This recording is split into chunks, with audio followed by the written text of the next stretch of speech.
हमाद, आप क्या समझते हैं कि इंसाफ की जो बर वक्त और हम जो बात करते हैं कि इफेक्टिव डिलीवरी, इसमें आपको अब क्या रुकावटें नज़र आ रही हैं? क्योंकि गवर्नमेंट जब 26वीं आईनी तरमीम की बात कर रही थी, उस वक्त सबसे ज़्यादा जो कंसर्न्स रेज हुए थे वो ये हुए थे कि जो डिस्ट्रिक्ट कोर्ट्स हैं ख़ास तौर पर हमारी, वहाँ पर हम देख रहे हैं कि सिविल और क्रिमिनल जो मुकदमात हैं वो उनकी पेंडेंसी बहुत ज़्यादा है। उसमें हम देख रहे हैं कि बढ़ते हुए हमने केसेस देखे पेंडेंसी में, और डिलीवरी फिर भी नहीं हो सकी। तो फिर क्या फ़ायदा हुआ या क्या इकदाम हुए कि जिससे हम कहें कि इनको रोका जा सकता?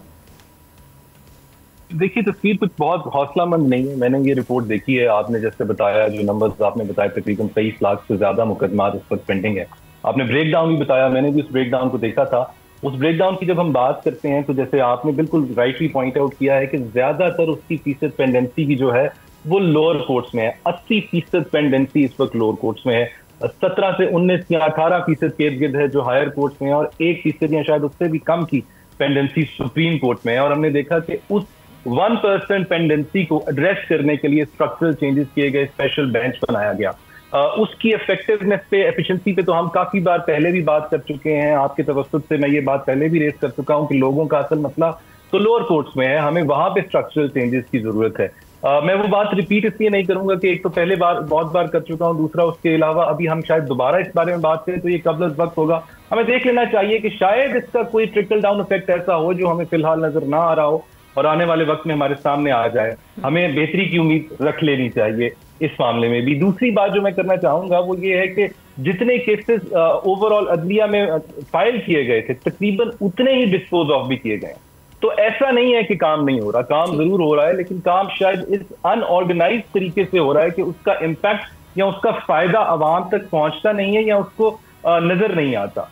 हम अपनी अदलियत से उम्मीद तो लगा लेते हैं कि वो हमें बर वक्त इंसाफ से, सस्ता इंसाफ से, लेकिन हम ये नहीं देखते कि जिस इदारे से हम इतनी उम्मीद लगा रहे हैं, जिस इदारे पे हम इतना बोझ डाल रहे हैं, क्या उस इदारे को हम मजबूत भी कर रहे हैं, क्या उस इदारे के हाथ मजबूत भी कर रहे हैं कि वो ऐसा कर पाए। इस वक्त हमारे पास टोटल जजेस की तादाद 4000 है। हमारी टोटल आबादी इस वक्त 24 करोड़ से 25 करोड़ के दरमियान है। इसका मतलब ये है कि हमारे पास हर 1 लाख शख्स के ऊपर 1.5 या 1.6 जजेस की तादाद मौजूद है उनके मामला देखने के लिए। जिन ममालिक से हम मुकाबला करना चाहते हैं, और हमें करना चाहिए, हमें मुवाजना करना चाहिए, मुकाबला करना चाहिए, वहां पर ये तादाद बहुत बेहतर है। कम से कम 6 से 10 की तादाद है हर 1 लाख जजेस से उन ममालिक में। खास तौर पे अगर आप EU की तरफ देखिए तो ये तादाद इससे भी ज्यादा बढ़ जाती है। फ्रांस में हर 1 लाख जज के ऊपर 12, हर 1 लाख अवाम के ऊपर 12 जजेस बिठाए गए हैं। जर्मनी में ये तादाद डबल कर दी जाती है, हर 1 लाख अवाम के ऊपर 24 जजेस हैं उनके मुकदमात देखने के लिए। हमारे यहाँ तादाद इससे बहुत कम है।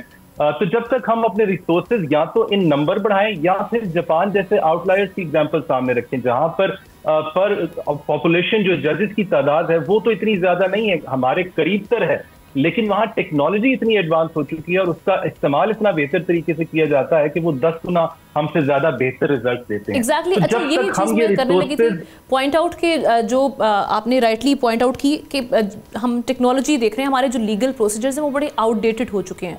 तो यहाँ पर हम टेक्नोलॉजी का यूज़ क्यों नहीं कर रहे? क्योंकि मैं देखती हूँ कि कई जो मेरे जानने वाले हैं वो बारहा इस चीज़ को भी कहते हैं कि आप इसको हाईलाइट करें अपने चैनल के तवज्जुह से कि हम केसेस जिनका सामना कर रहे हैं वो कई सालों से हैं, और जजेस आते हैं, जज आते हैं और जज साहब आगे कहते हैं जी अब अगली तारीख डाल दी जाती है। तो हमें एक शहर से कहीं दूसरे शहर या एक सूबे से दूसरे सूबे में मूव करना पड़ता है उस तारीख के लिए या वो उस हेयरिंग के लिए। इसमें हम टेक्नोलॉजी का यूज़ क्यों नहीं कर पा रहे अभी तक? वहाँ क्या रुकावट है? देखिए, हमें करना चाहिए, हमें अपने रिसोर्सेज को, आप ठीक कह रही हैं, लोगों को बहुत तंगी होती है, लोग बहुत दूर से ट्रेवल कर आते हैं और आगे पता चलता है कि एडजर्नमेंट हो गई है। तो हमें टेक्नोलॉजी का इस्तेमाल या तो करना पड़ेगा अपने रिसोर्सेज बढ़ाने के लिए, अगर लोगों को फैसिलिटेट करना है, या फिजिकली नंबर में जजेस की तादाद बढ़ा दी जाए। अगर हम अफोर्ड कर सकते हैं, हमारा बजट अफोर्ड कर सकता है, तो हमें कम से कम 10,000 मजीद जजेस की जरूरत है। तो जब तक हम हेलो जी जी जी या तो हम जब तक ये अपने रिसोर्सेज नहीं बढ़ाएंगे तब तक हम ये नहीं कह सकते कि बेहतर रिजल्ट आएगा। बेहतर रिजल्ट उसी वक्त आएगा जब हमारे रिसोर्सेज बढ़ेंगे, हमारे पास, हर जज के पास वर्कलोड कम होगा, तो हर जज पहले से ज्यादा जल्दी मुकदमों का फैसला करेगा। और उम्मीद की जा सकती है कि उन फैसलों की जो क्वालिटी होगी वो भी बाकी पुराने जजमेंट्स की निस्बत, इस वक्त जो जजमेंट्स आ रही हैं उनकी निस्बत बेहतर होनी चाहिए। इस वक्त जितने हम अंडर पावर्ड हैं, इस वक्त तो हमारे यहाँ, आपने दुरुस्त कहा, समरी ट्रायल्स में भी 1.5 से 2 साल लग जाते हैं। कवानीन इस सिलसिले में कहते हैं कि 4 से 6 माह में ऐसे समरी ट्रायल्स का फैसला होना चाहिए, लेकिन हमारी तरफ ऐसा नहीं होता। हमें जवाब तो इसका जजेस से ही लेना चाहिए क्योंकि वो प्रिजाइडिंग ऑफिसर्स होते हैं, लेकिन हमें ये भी देखना चाहिए कि बाकी इदारे जिनका काम डिस्पेंसेशन ऑफ जस्टिस में बहुत इंपॉर्टेंट होता है, उनका किरदार क्या है।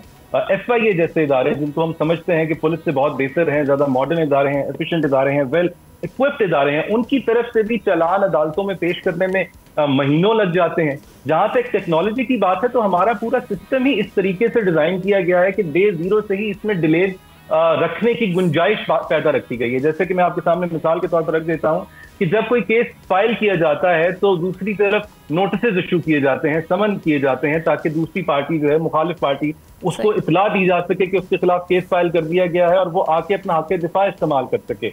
हम देखते हैं कि 3 से 5 माह तो सिर्फ ये एक्सरसाइज पूरी करने में लग जाते हैं कि तमाम पार्टी अदालत के सामने आ जाएं, और फिर भी हम देखते हैं कि बहुत से लोग ऐसे होते हैं कि जो 3 से 5 माह के बाद भी नहीं आते, उनके खिलाफ एक्स पार्टी हो जाता है, वो केसेस को मॉनिटर करते रहते हैं, और जब उन्हें लगता है कि हाथ अब बहुत मामला आगे जा रहा है या उनके खिलाफ कोई फैसला आने वाला है, तो वो एक दरखास्त दे देते हैं कि एक्स पार्टी प्रोसीडिंग्स को सेट असाइड कर दिया जाए, और हमारी अदलिया भी एक नॉमिनल सा फाइन लगाकर उनकी इन एप्लीकेशंस को एक्सेप्ट कर लेती हैं।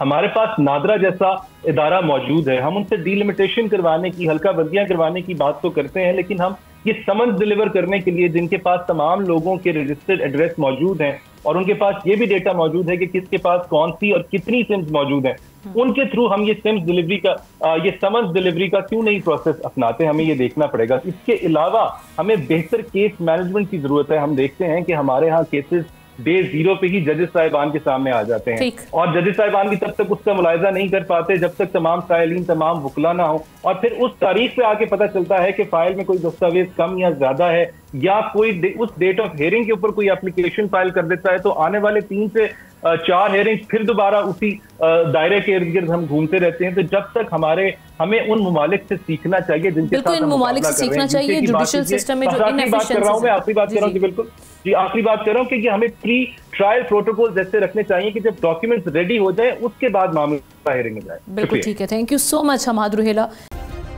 सब्सक्राइब करें और बेल दबाएं ताकि कोई खबर रह न जाए।